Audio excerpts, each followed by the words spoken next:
30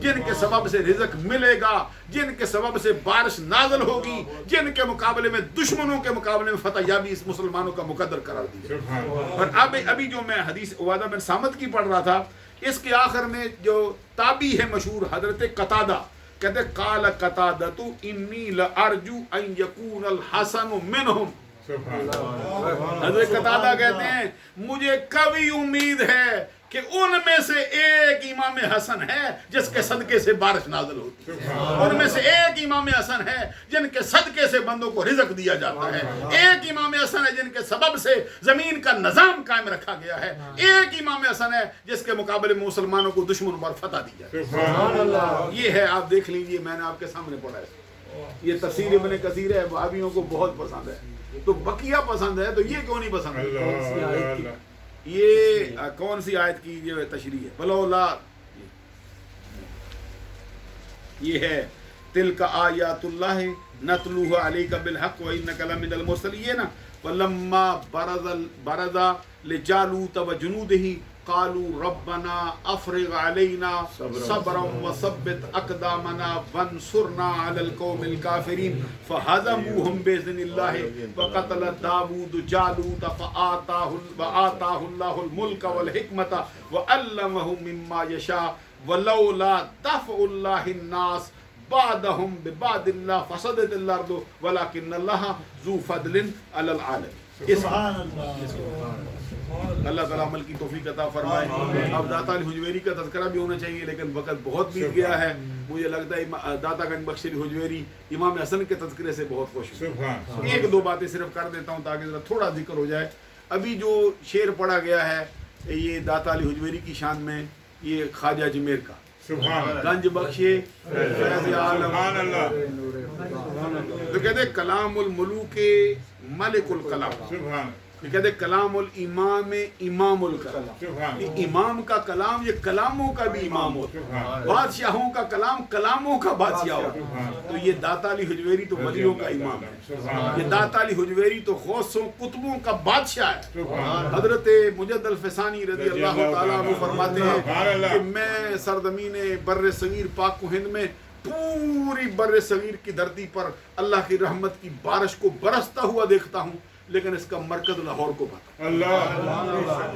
اس کا مطلب علماء نے بیان کیا، مطلب یہ ہے کہ لاہور میں داتا علی حجویری رہتا ہے، تو لاہور میں داتا علی حجویری کے فیض کے بغیر ہندوستان کا کوئی بندہ ولایت کے مرتبے پر فائز نہیں۔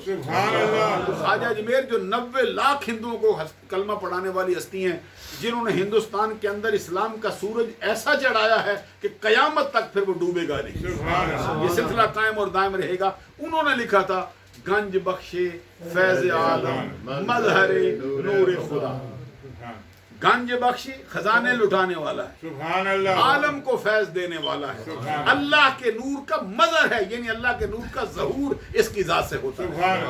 ناقصارہ پیر کامل، ناقص ان کے دروازے پر آئیں ان کو کامل بنا دیتے۔ آگے کہتے ہیں وَقَامِلَ رَا، اس کا مطلب یہ ہے کہ کاملوں کو بھی داتا علی حجویری کی رہنمائی کی ضرورت ہے۔